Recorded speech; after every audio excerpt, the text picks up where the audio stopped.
کہ پہلی اپریل کو اسرائیل نے اس میں ڈمیسکس میں یعنی سیریا میں ڈمیسکس میں ان کی جو ایرانین ایمبیسی تھی اس کے ایک سیکشن پر اٹیک کیا، اس کو مسمار کر دیا اور اس میں ایرانی شہری جو ہیں وہ مارے گئے۔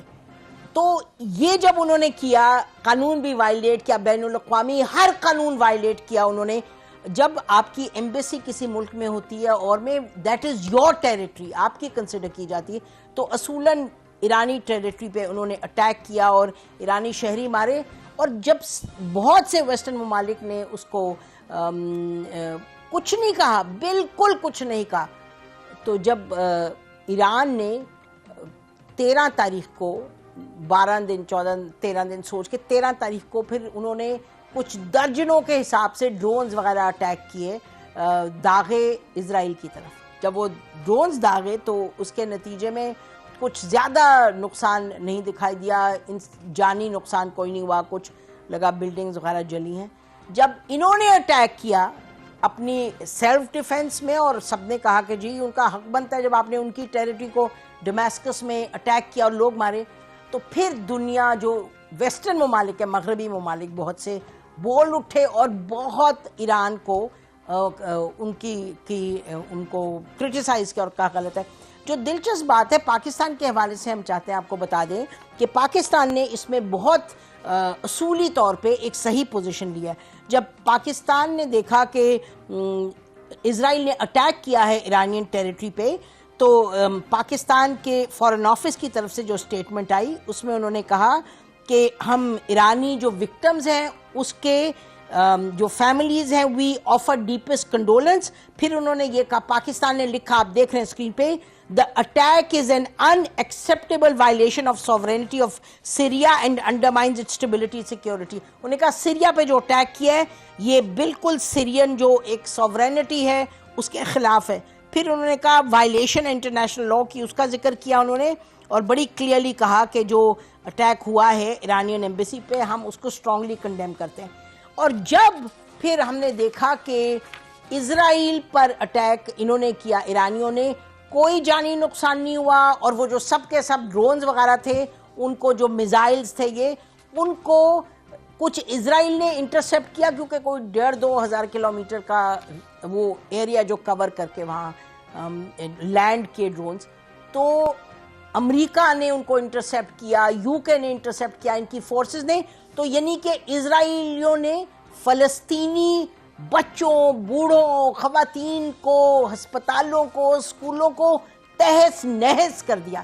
لیکن مجال ہے کہ ایک انگلی بھی اٹھائی ہو کسی نے، یہ جو ویسٹرن ممالک ہیں جنہوں نے جب یہ داغے جا رہے تھے اسرائیل کی طرف ڈرونز، جنہوں نے کوئی نقصان نہیں زیادہ پہنچایا، بٹ ایران نے یہ دکھانا تھا کہ یو کانٹ واک اوور اس۔ اس پہ پاکستان کے حوالے سے میں ضرور بتانا چاہوں گی کہ پاکستان نے جب یہ اٹیک ہوا ہے، اسرائیل پر اٹیک کیا ہے، تو پاکستان نے یہ کہا کہ for months Pakistan has underlined the necessity of international efforts to prevent expansion of hostilities۔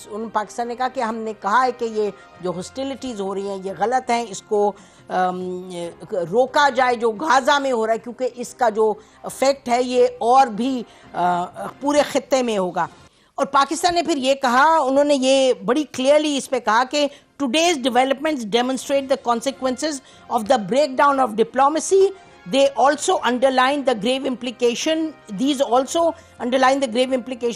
in cases where UN Security Council is unable to fulfill its responsibilities of maintaining international peace۔ تو پاکستان کا موقف جب سیریا پر attack کیا اسرائیل نے، اور جب اسرائیل پر ایران نے attack کیا، بہت اصولی صحیح موقف کیا ہے کہ بھئی یہ آپ جو کر رہے ہیں، جس طرح ہم نے غازہ میں بالکل ایک بربریت چل رہی ہے، کوئی اس کو روک نہیں سکتا، تو اس کا تو یہی ہوگا انجام جو ہو رہا ہے۔ تو یہ پاکستان کا موقف تھا دونوں موقعوں پہ، اور بالکل صحیح موقف تھا۔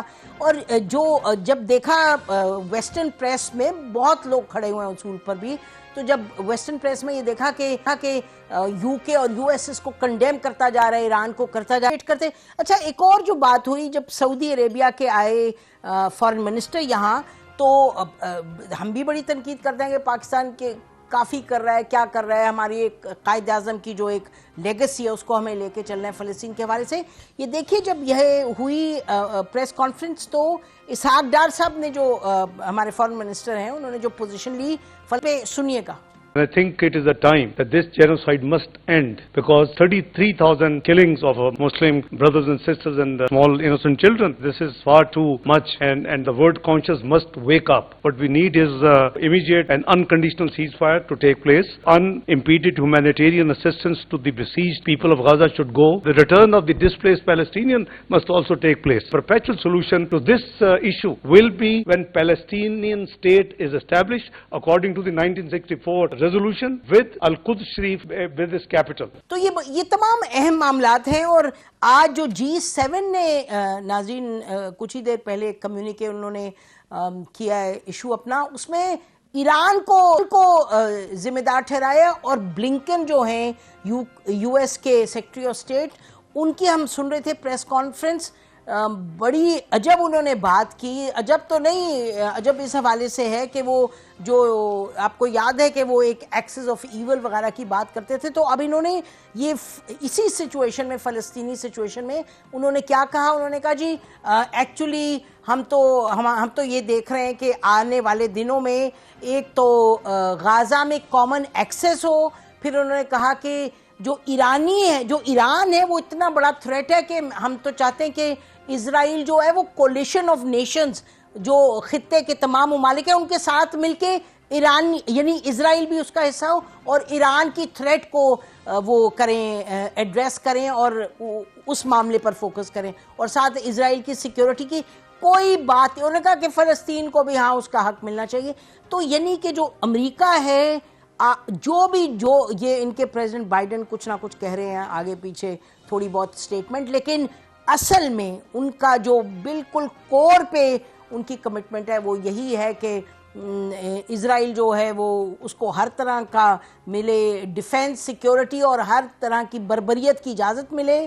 فلسطینی بالکل دے don't matter, hardly matter, words میں میٹر کرتے ہوں گے، پریکٹس میں نہیں. اور جو ایران ہے اس کے خلاف اپنی کوئی ایک جستجو جنگ جاری رکھو.